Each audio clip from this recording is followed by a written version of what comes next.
بسم الله الرحمن الرحيم. الحمد لله رب العالمين والعاقبة للمتقين والصلاة والسلام على سيد الأنبياء وأشرف المرسلين سيدنا ومولانا وحبيبنا وشفيعنا محمد خاتم النبيين وعلى آله وأصحابه أجمعين. أما بعد فأعوذ بالله من الشيطان الرجيم. بسم الله الرحمن الرحيم. إن الدين عند الله الإسلام.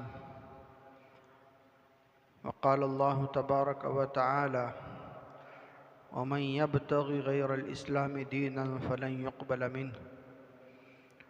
وقال رسول الله صلى الله عليه وسلم: أحب الدين إلى الله الحنيفية السمحاء.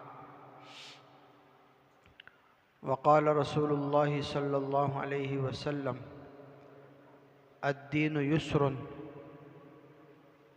وقال الله تبارك وتعالى: يريد الله بكم اليسر ولا يريد بكم العسر. وقال الله تبارك وتعالى: ما جعل عليكم في الدين من حرج. میرے بزرگوں، دینی بھائیوں، عزیز دوستوں، آج ہمارا یوم آزادی ہے. آج سے 79 سال پہلے 79 ایئرس پہلے ہمارا ملک انگریزوں کی غلامی سے آزاد ہوا.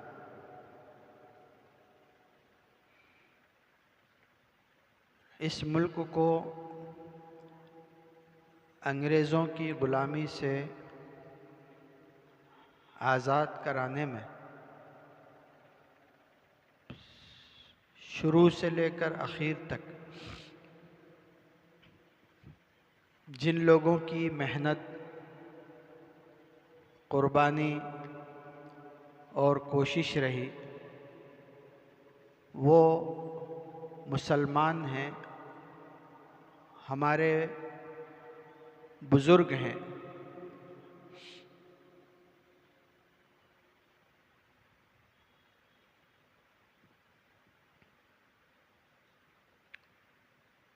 جس وقت انگریز اس ملک پر قبضہ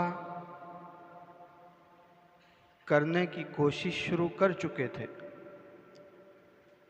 تجارت کے نام پر، بزنس کے نام پر، تب بھی ہمارے ملک کے اکثر لوگوں کو اس بات کا اندازہ نہیں تھا، احساس نہیں تھا کہ یہ لوگ ہمارے ملک پر قبضہ کر رہے ہیں. اور جب ان کا ہمارے ملک پر قبضہ ہو گیا تب بھی بہت سے لوگوں کو اس بات کا اندازہ نہیں تھا کہ ہمارے ملک پر انگریز کا قبضہ ہو گیا. اگر کسی کو اس کا احساس ہوا، اس کی نزاکت سب سے پہلے اگر کسی نے سمجھی، تو مدرسے کی ٹوٹی ہوئی چٹائیوں پر بیٹھ کر کے بچوں کو قرآن و حدیث پڑھانے والے ہمارے علماء کو ہوئی، جن کی آج ہمارے سماج میں، ہماری سوسائٹی میں کوئی ویلیو نہیں، جن کا کوئی مقام نہیں، جن کو ہم کچھ سمجھتے نہیں ہیں. حضرت شاہ عبدالعزیز محدث دہلوی رحمۃ اللہ علیہ دہلی کے اندر رہتے تھے، اور انہوں نے سب سے پہلے سن 1803 کے اندر یہ فتویٰ دیا تھا کہ اب ہندوستان جو ہے وہ دارالحرب بن چکا ہے اور انگریزوں کے خلاف جہاد کرنا فرض ہو چکا ہے.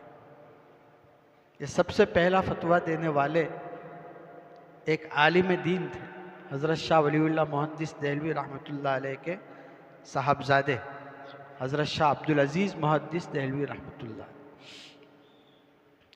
ان کا یہ فتویٰ ایک طرح سے پورے ملک کے لوگوں کو، ہندوستان کے لوگوں کو، بھارت کے لوگوں کو بیدار کرنے کا کام کر گیا. سب جا کر کے سب کو پتہ چلا کہ اچھا یہ تجارت کے نام پر ابھی تک جو کھیل کھیلا جا رہا تھا وہ یہ تھا کہ دیکھتے دیکھتے پورے ہندوستان کے اوپر انہوں نے قبضہ کر لیا.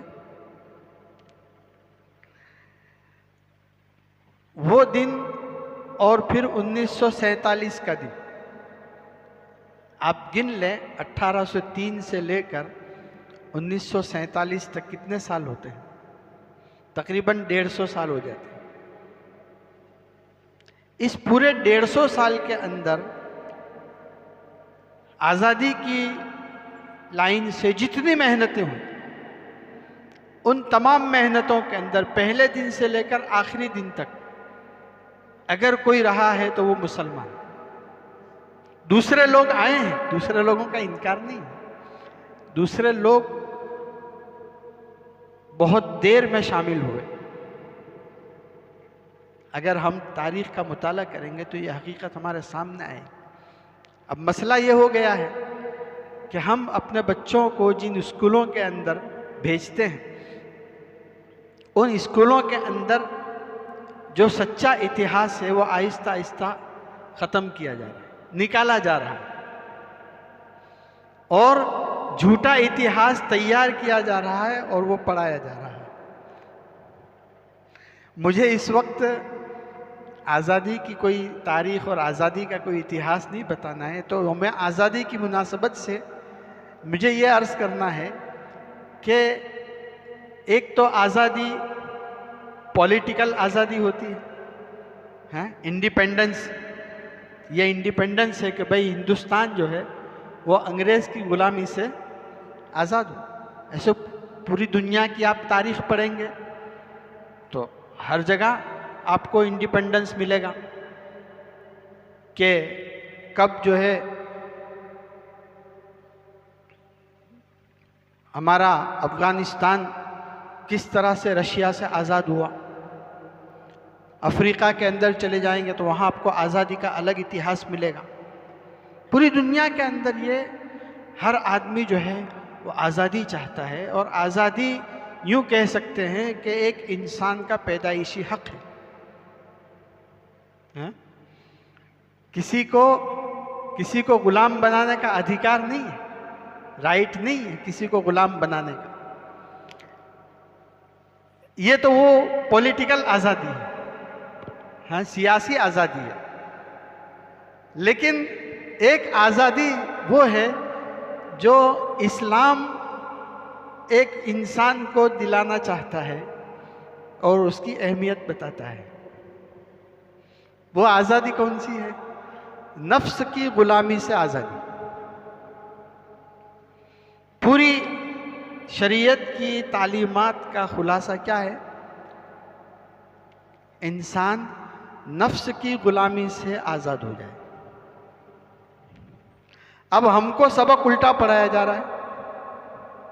ہم کو کیا پڑھایا جا رہا ہے؟ اسلام پر چلو گے تو تم غلام بن جاؤ گے. عورتوں کو یہ بتایا جاتا ہے کہ آپ کو پردہ اس لیے کرایا جا رہا ہے، آپ کو پردہ کرنے کا حکم اس لیے دیا جا رہا ہے کہ آپ کو غلام بنانا چاہتے ہیں. جو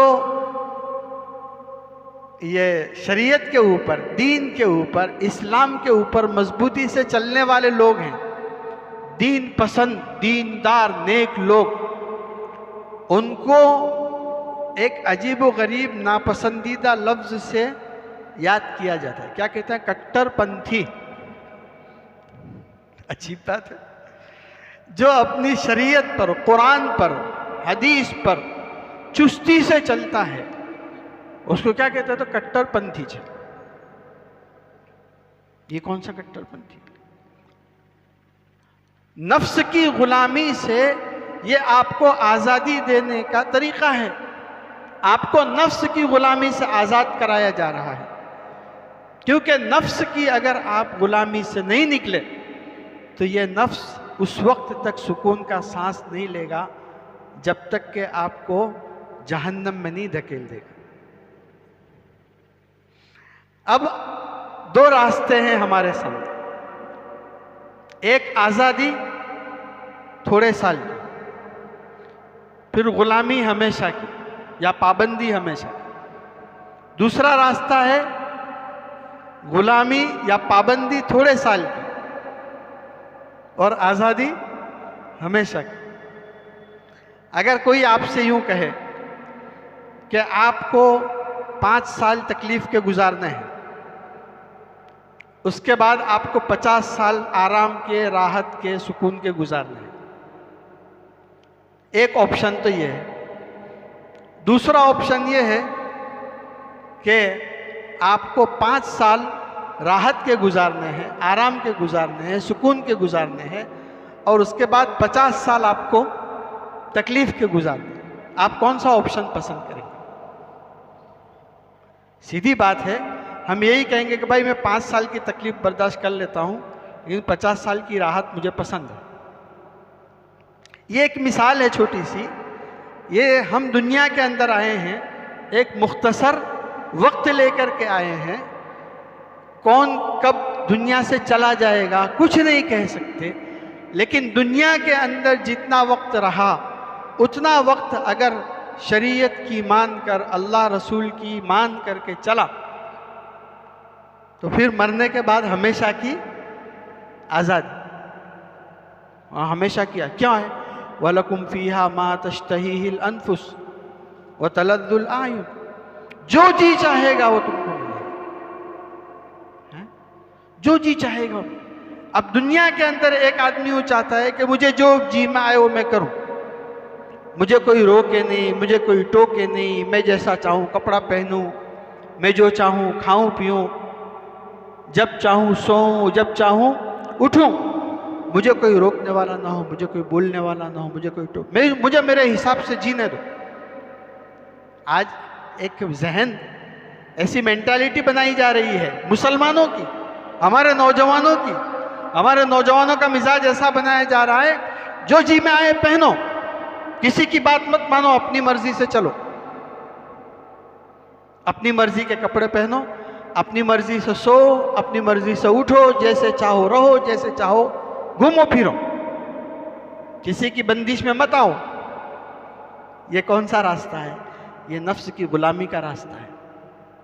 یہ نفس کی غلامی جو ہے وہ انسان کو جہنم کی طرف لے جانے والی ہے، اور اسلام یہ سکھا رہا ہے کہ آپ ایسی نفس کی غلامی کیوں کر رہے ہو؟ نفس کی غلامی سے آزاد ہو جاؤ، نفس کی غلامی سے آزاد ہو جاؤ، یہ حقیقی آزادی ہے۔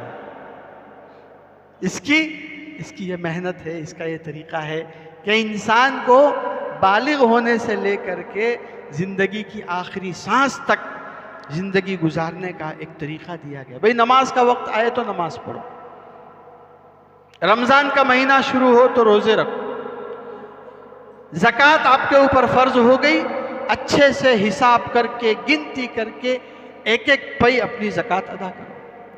حج فرض ہو جائے حج فرض ادا کرو۔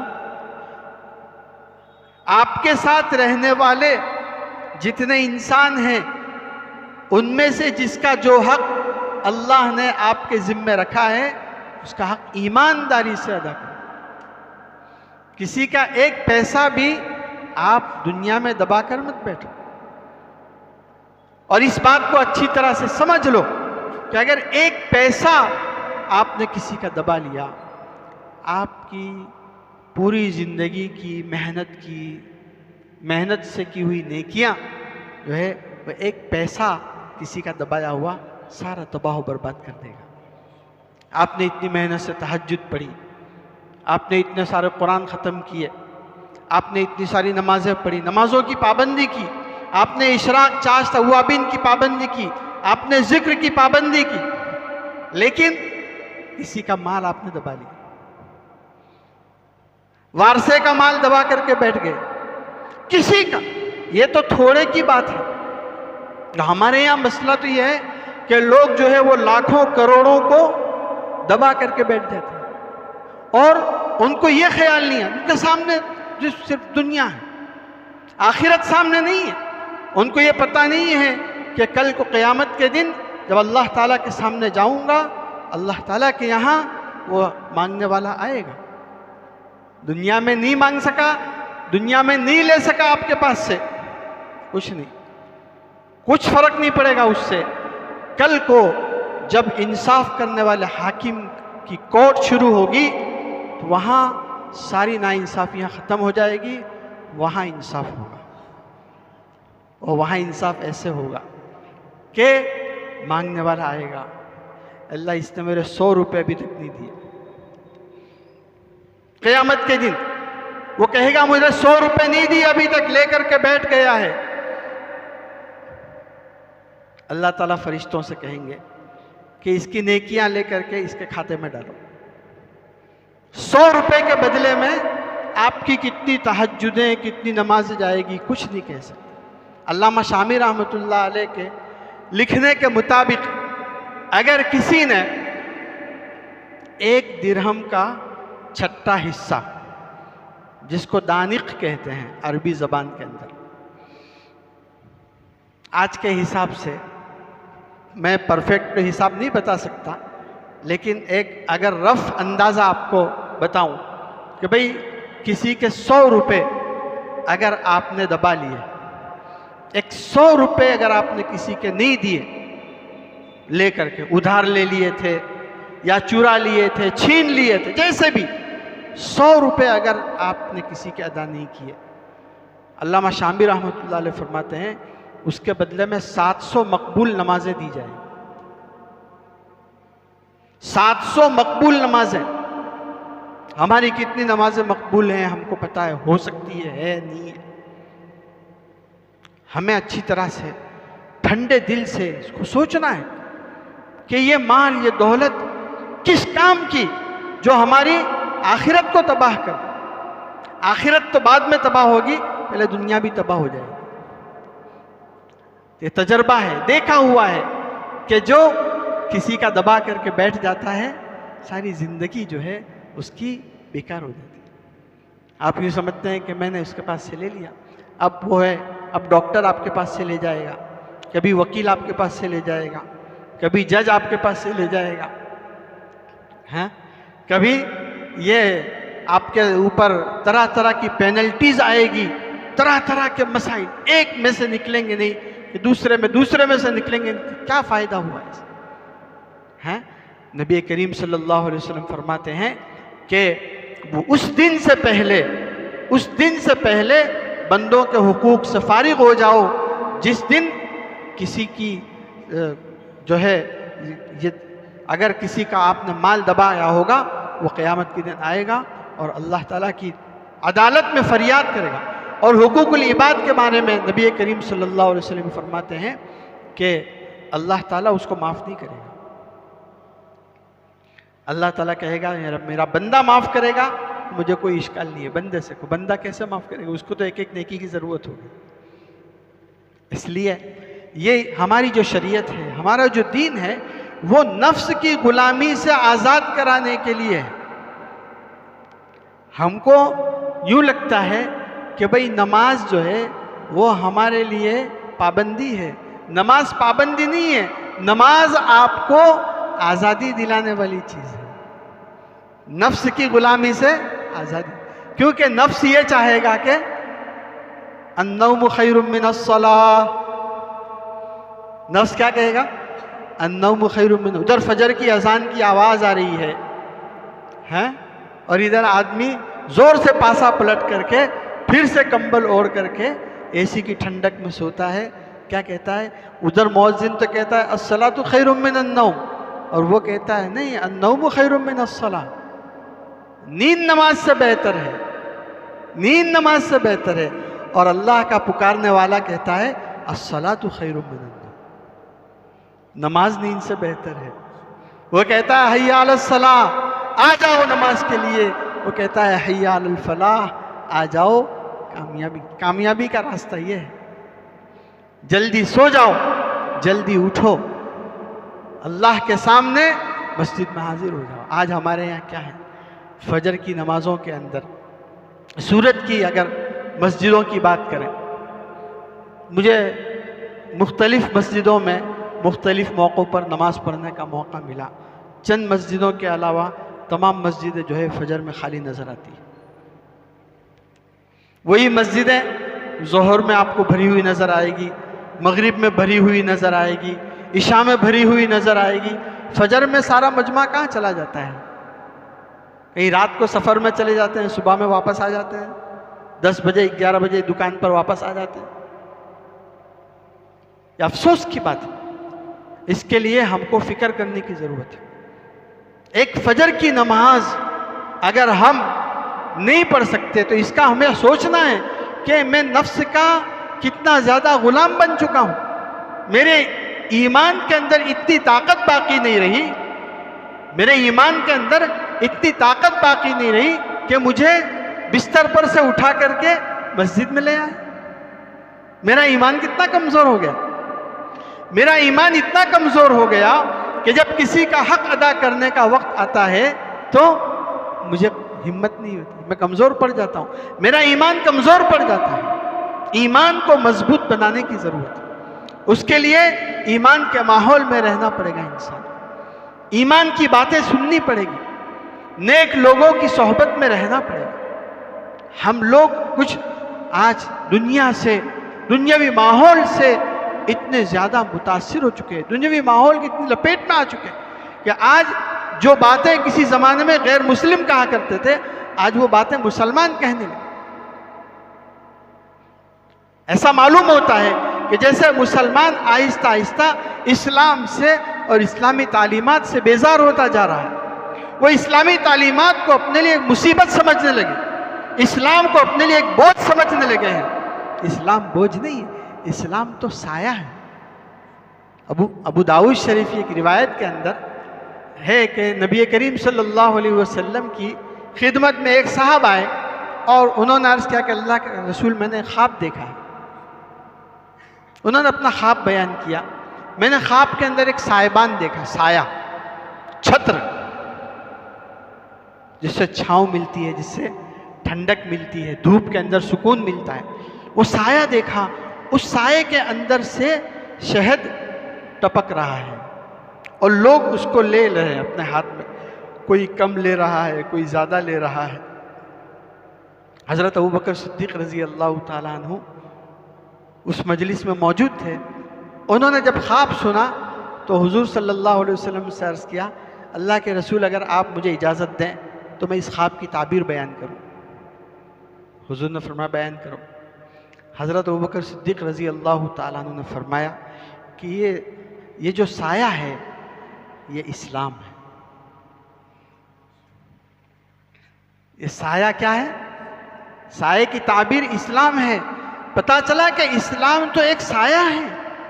اسلام سے اگر آپ دور بھاگتے ہیں سمجھ لو کہ سائے سے دور بھاگ رہے ہیں. اسلام کے پناہ کے اندر آپ ہیں، اسلام کو مضبوطی سے پکڑے ہوئے ہیں، اسلامی تعلیمات پر دل سے عمل کر رہے ہیں، سمجھ لو کہ آپ ایک سائے کی پناہ میں ہیں، آپ آرام میں، آپ راحت میں. اس لیے نماز پڑھنے کے جو آخرت کے فائدے ہیں، دنیا کے فائدے آپ دیکھ لو، اس سے انسان کو کتنی بیماریوں سے حفاظت ہوتی ہے. اللہ کا ذکر جو ہے اس سے دیکھ لو کتنا روح کو سکون ملتا ہے، کتنا انسان تر و تازہ رہتا ہے. جتنی بھی چیزیں ہیں، ہر چیز کے آخرت کے فائدے آپ دیکھیں گے، اس میں آپ کو دنیا کے فائدے نظر آئیں. اس لیے ضرورت اس بات کی ہے کہ ہم اس کو اچھے سے دین کو، شریعت کو، اسلام کو اپنے لیے بوجھ نہ سمجھیں. اس کی تعلیمات جو ہم جانتے ہیں عمل کریں، جو نہیں جانتے ان کو جان کر کے پوچھ کر کے فوراً عمل شروع کر دیں. اللہ تعالی ہم سب کو توفیق عطا فرمائے. وآخر دعوانا الحمدللہ رب العالمین.